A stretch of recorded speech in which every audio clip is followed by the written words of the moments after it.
The small town of Millfield had always been the kind of place where everyone knew each other's names.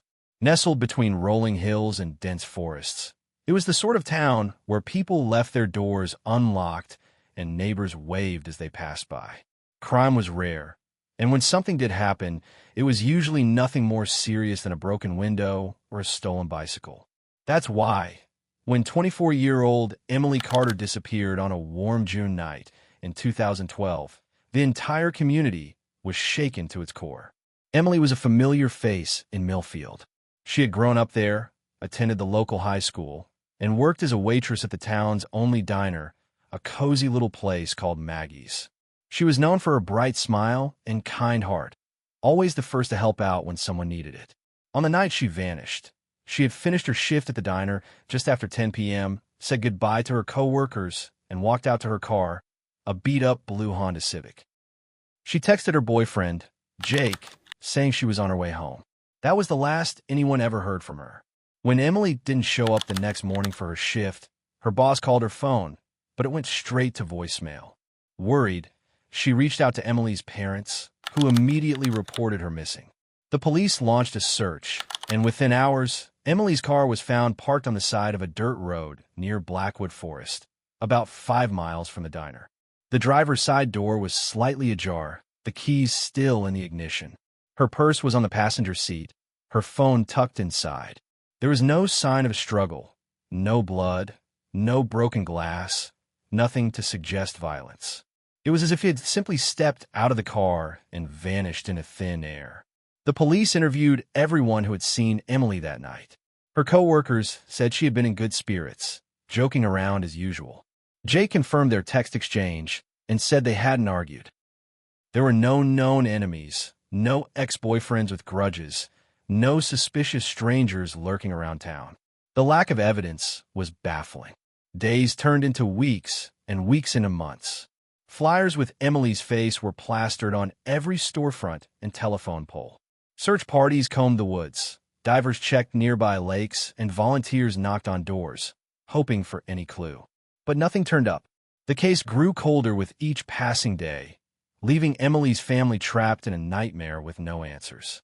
Then, just when it seemed like the mystery would never be solved, a chance discovery 5 years later would rip open the town's quiet facade and expose a darkness no one could have imagined.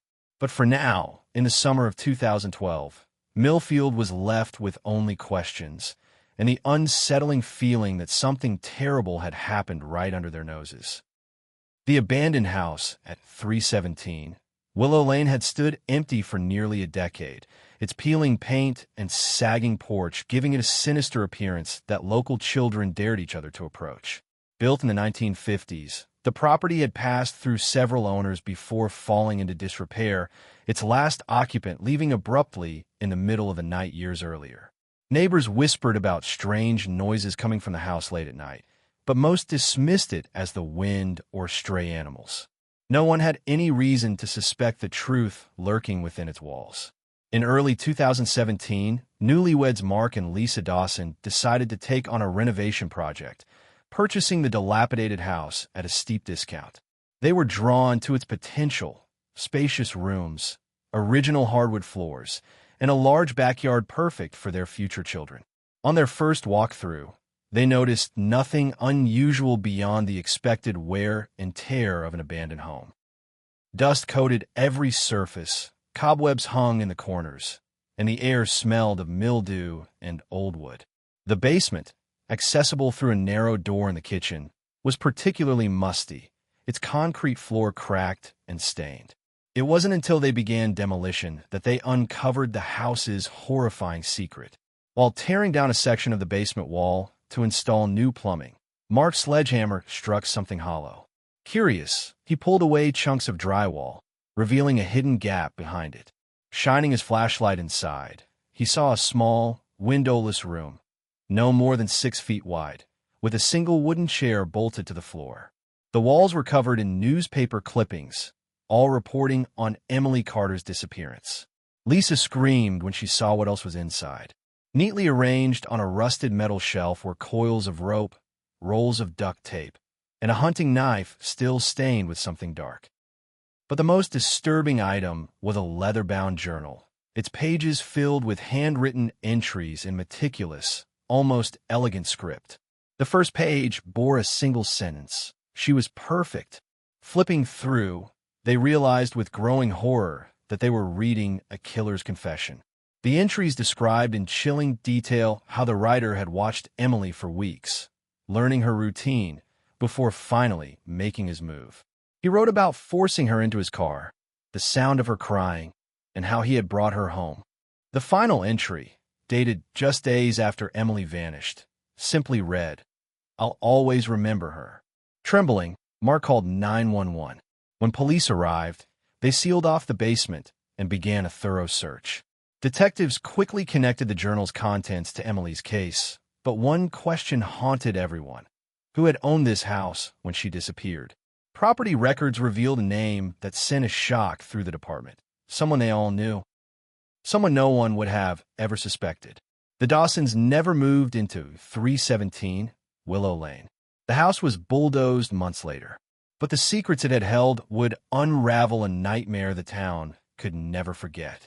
The journal found in the hidden room contained no signature, but the killer had made one critical mistake.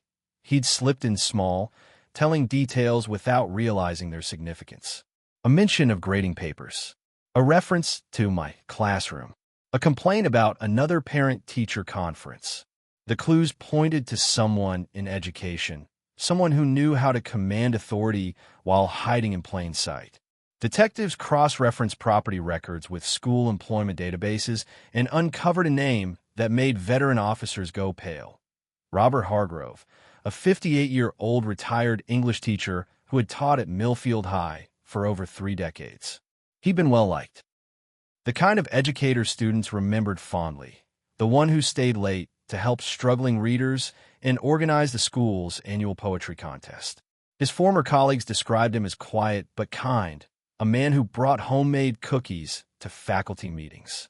The idea that he could be involved in something so monstrous seemed impossible. But the evidence didn't lie.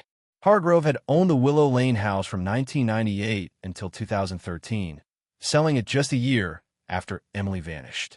When police discreetly pulled his financial records, they found he'd purchased the property under an LLC, a move that had kept his name off public tax rolls.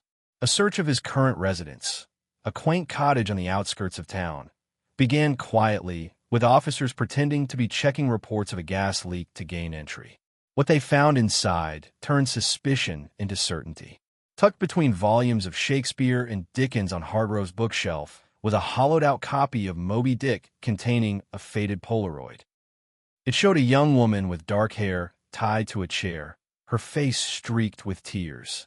Though the photo was at least 20 years old, the chair matched the one bolted to the floor in the hidden room. In his nightstand drawer, wrapped in a handkerchief, was a silver bracelet engraved with the initials EC. Most damning of all was the map folded inside his desk calendar. It showed Millfield and 3 neighboring towns, each marked with a small red X. Near one of them, someone had written "too close to the road" in precise script. Detectives recognized the locations instantly. They matched where other young women had disappeared over the past 20 years, cold cases that had never been solved. Hargrove was arrested while tending his rose garden. He didn't resist, didn't even seem surprised when the cuffs clicked around his wrists. As officers led him away, neighbors gathered on their porches, their faces a mix of shock and disbelief. The man who had taught their children, who donated to the food bank every Thanksgiving, was being charged with murder. Yet without Emily's body or an outright confession, the case remained circumstantial. Hargrove's lawyer argued the evidence could have been planted, that his client was being framed. The town buzzed with theories. Was this really the work of one man, or had they missed something even worse? Then, during a routine jailhouse search, guards found something tucked in Hargrove's sock that would change everything. A small brass key. No one knew what it opened. But the way Hargrove fought to keep it suggested it was the one thing he couldn't afford to lose. The brass key burned a hole in the prosecution's case. Small, unremarkable, yet radiating menace. Hargrove had clenched it in his fist like a lifeline when guards wrestled it from him, his calm facade cracking for the first time. Detectives knew it opened something important, but searches of his home and the demolished Willow Lane property yielded no matching locks. Then an intern poring over old case files noticed a detail everyone else had missed. Hargrove's late father had owned a hunting cabin 12 miles north of Millfield, deep in the thickets of Holloway Woods. The cabin was nearly invisible beneath decades of overgrowth, its rotted porch sagging under the weight of creeping ivy. Inside, the air smelled of damp earth and something sharper, chemical medicinal. Flashlights cut through the gloom, revealing a scene that made even seasoned investigators freeze. The walls were lined with corkboards, each pinned with photos of women, smiling at fairs, leaving work, unaware they were being watched. Newspaper clippings chronicled their disappearances across 4 states, spanning 30 years. But the centerpiece of the room was a steel door with an old-fashioned keyhole. The brass key turned with a groan. Beyond the door lay a space no larger than a closet, its concrete floor stained dark in uneven patches. Shelves held rows of mason jars, each containing a single item: a lock of hair, a fingernail, a folded scrap of fabric. A ledger lay open on a small desk, its pages filled with dates, locations, and chillingly clinical descriptions. The entries weren't written in Hargrove's hand. Forensic analysts later confirmed the truth. The earliest entries predated Robert's birth. The cabin, the trophies, the meticulous records, they were the work of his father, a respected dentist who had died in 1992. Robert hadn't just followed in his footsteps, he'd expanded the hunt. The realization sent investigators scrambling to exhume the elder Hargrove's grave, where they found the coffin filled with rocks. Dental records matched the father's skull to partial remains found buried beneath the cabin, along with 3 other victims. Back at the station, Hargrove remained eerily composed even as detectives laid photos of the cabin's horrors before him. Then they mentioned his father. His fingers twitched. A vein pulsed in his temple. When they suggested the father had been sloppy, that he'd taken risks Robert would never make, Hargrove finally spoke. He got sentimental. It was the closest he'd come to a confession. As news spread, Millfield reeled. The Hargroves hadn't just been pillars of the community. They'd been predators wearing its skin. Robert's trial would make national headlines.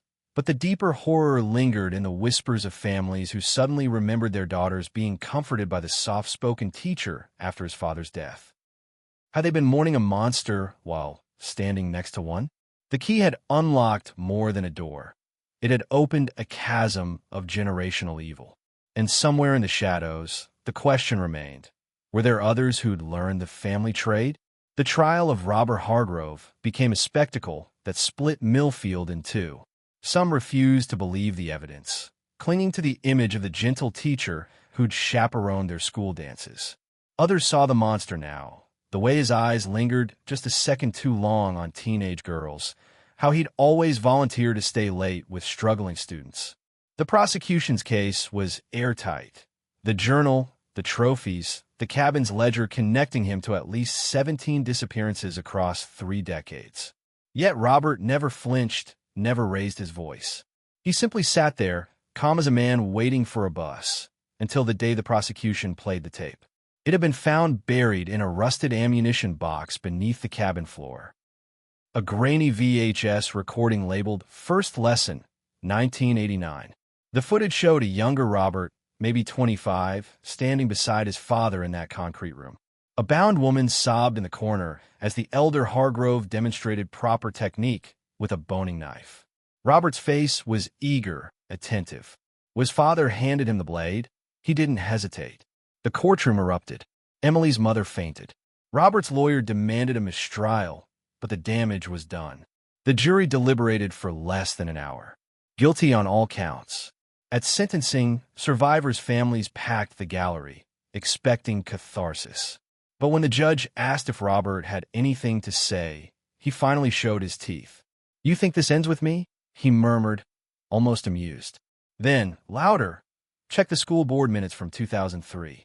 Page 17. Reporters scrambled to dig up the records. Buried in mundane budget discussions was a footnote, a vote to approve Robert's proposal for a student mentorship program. 12 troubled teens had enrolled. 3 later vanished. The FBI launched a nationwide manhunt for anyone connected to the Hargroves. 2 former students were arrested in Oregon with duffel bags full of surveillance photos. A retired shop teacher in Pennsylvania hanged himself when agents knocked on his door. But the darkest revelation came when workers demolishing Millfield High's old gymnasium found a hidden compartment under the stage, a space Robert had accessed for years as drama club advisor. Inside were Polaroids of bound women, their faces frozen in terror, dated as recently as 6 months before his arrest. The town tore down the school. They banned the name Hargrove from being spoken at memorials. But at night, parents still checked their daughters' windows twice. Because monsters didn't just disappear. They left echoes. And in a maximum security cell, Robert Hargrove smiles at the ceiling, knowing some lessons never die.